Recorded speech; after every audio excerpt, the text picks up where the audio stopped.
Hi everyone, welcome to Difference Frames the World, an independent channel where you can see the world differently. Today, we discuss the missile technology and how it reshapes the international order. Let us begin with the Oreshnik missiles Russia launched recently in response to Ukraine using long-range lethal weapons from the United States and Britain at targets on Russia's oil. In the early morning of November 21, 2024, the Russian army launched Oreshnik missiles to strike the Ukrainian military-industrial enterprise PA Pivdenmash facility in Dnipro, east of Ukraine. On the evening of the same day, Russian President Vladimir Putin delivered a televised speech saying that during the attack, Russia tested a new medium-range hypersonic missile, codenamed Oreshnik, meaning hazelnut tree in Russian, without carrying a nuclear warhead. The Oreshnik missile can conduct conventional and nuclear strikes and hit targets at Mach 10 times the sound speed. Currently, no anti-missile system can intercept this type of missile. Russia reportedly possesses 521 such missiles and plans to produce more. Later that evening, Putin met with the leadership of the Russian Ministry of Defense and representatives from Russian military-industrial enterprises. During that meeting, Putin congratulated the leaders and developers of the Ministry of Defense on the successful test launch of the Oreshnik missile. He stated that Russia will continue to conduct tests of the Oreshnik missile, including tests under combat conditions. The world understands what President Putin means by testing. The so-called testing delivers a clear message to the US, the UK and other NATO nations that next time, if the situation continues to worsen, Russia may test the Oreshnik missile with nuclear warheads at targets he thinks appropriate. The timeline for those tests will depend on the current situation and the nature of the security threats against Russia. Putin announced that Russia has a reserve of Oreshnik missiles ready to fire anytime. He emphasized that the missile system is an essential guarantee of Russia's territorial integrity and sovereignty, asserting that no other countries than Russia possess similar missiles. While the Oreshnik missile system is not a strategic weapon or a weapon of mass destruction, its effectiveness is comparable to that of a strategic weapon. Why did Putin highlight the Oreshnik missile? What makes this missile so powerful? First, the Oreshnik missile carries multiple warheads. It is the first time a missile with multiple warheads has been used in actual combat. Secondly, Ukraine reports the terminal speed of the missile attack as Mach 11, which indicates Russia is not exaggerating the missile's performance of Mach 10. Thirdly, the missile's landing points are controllable. The video released by Ukraine shows a gap of 6.5 seconds from the landing of the first warhead to the sixth, and each warhead can release 6 multiple independently targetable re-entry vehicles. The distribution of explosions reveals sporadic and dense occurrences, a characteristic typical of cluster bombs. This design enables the missile to target various locations of different types, significantly enhancing its lethality. Russia employed the Oreshnik missile against its adversaries, leaving Europe in shock. Although Moscow deployed the Oreshnik days ago, it has been seemingly in development for many years. It has a range of several thousand kilometers, indicating that its primary target is NATO rather than solely against nearby targets like inside Ukraine. This time, Russia used the Oreshnik missile in Ukraine to achieve 3 goals. First, Putin wants to warn his opponents, Ukraine and those behind, that this time it hit Dnipro, and next time it might hit Kiev. Second, Russia aims to tell concerned parties that it has used the missile with conventional warheads this time, but next time, Moscow can equip the missiles with nuclear warheads if necessary. Third, the Russians remind NATO that all their air defense missile systems cannot intercept the Oreshnik missile, so anyone hostile to Russia is in danger. Russia's deputy foreign minister, Sergei Ryabkov, asserted in an interview with the Izvestia newspaper that President Vladimir Putin's announcement regarding the inaugural combat tests of the new Oreshnik hypersonic ballistic missile was a definitive message to the West. Moscow is fully prepared to counter any provocation. Moreover, Putin's address unequivocally demonstrated Russia's capability to respond decisively to existing security threats. Ryabkov reaffirmed that Moscow is committed to defending its fundamental interests in the sphere of security, using all available means. Dmitry Medvedev, the Deputy Secretary of Russia's Security Council, intensified his rhetoric by posting a video of the missile attack on Ukraine and criticizing the West. He wrote on X, formerly Twitter before Elon Musk's acquisition, "So, that's what you wanted.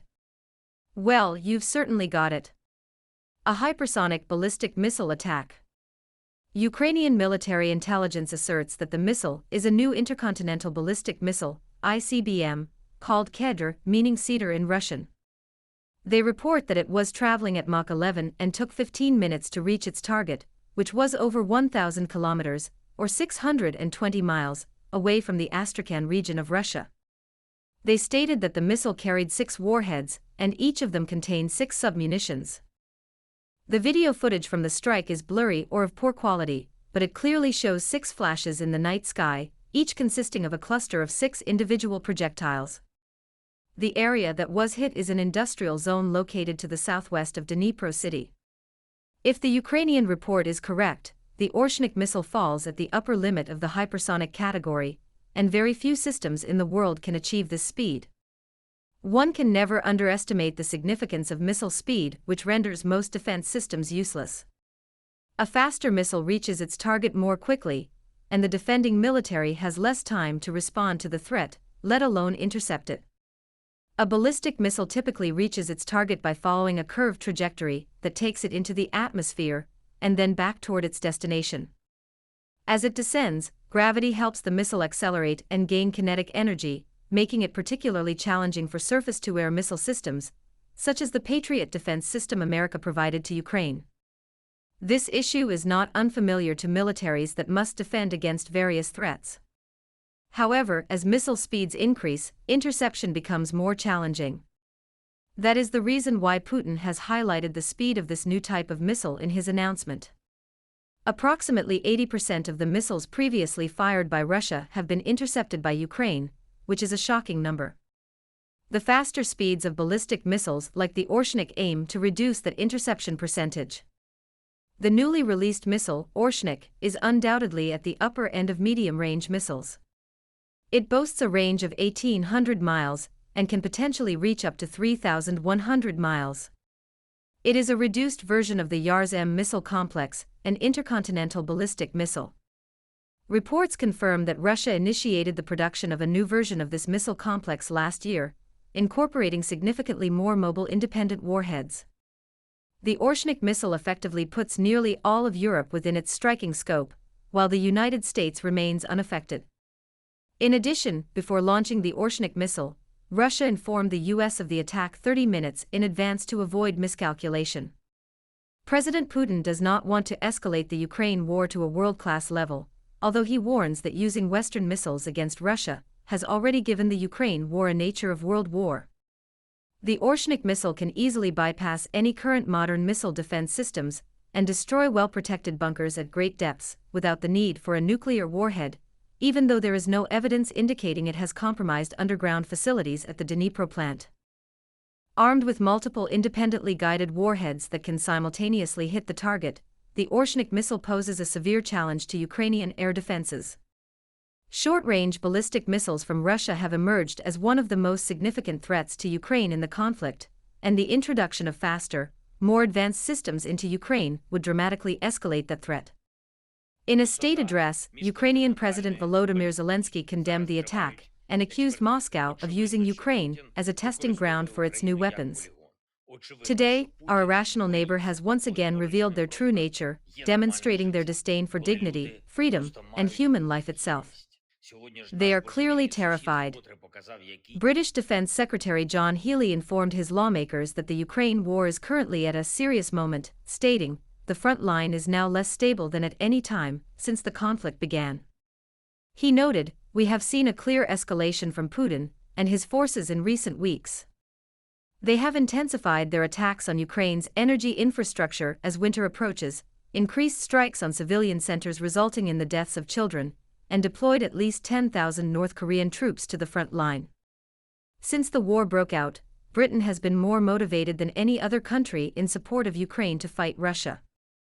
At a briefing, one day after Russia launched a new type of ballistic missile, Oreshnik, at the Ukrainian city of Dnipro, Ukraine's military confirmed the use of British-made Storm Shadow missiles within Russian territory. Senior military sources authorized to brief the media described the strike as very successful. Russia was infuriated at Ukraine using Western missiles on its soil. On November 19, 2024, Russian President Vladimir Putin signed a revised national nuclear doctrine, expanding the conditions under which Moscow may use its nuclear weapons. The new doctrine states that Russia will regard any attack from a non-nuclear country backed by any nuclear power as a joint attack. It also indicates that Russia could respond with nuclear force to a conventional weapons attack that threatens its sovereignty. Dmitry Medvedev, a former Russian president when Putin temporarily acted as Russian prime minister, stated in a post on X, "Russia's new nuclear doctrine means that NATO missiles fired at our country could be considered an attack by the bloc on Russia. Russia could retaliate with weapons of mass destruction against Kyiv and key NATO facilities, regardless of their location. This scenario could lead to World War III. If the Ukraine war evolved into World War III, instead of ending in 24 hours as Trump bragged, which city would Russia target outside Ukraine?" Put your answer in the comments below so other viewers can share your insights. Thanks for watching our videos, and please subscribe to our channel if you have not done that so you will not miss our uploads every day. Like, forward and share our videos with your friends, helping DFTW become a club with 1 million subscribers shortly. Thanks again.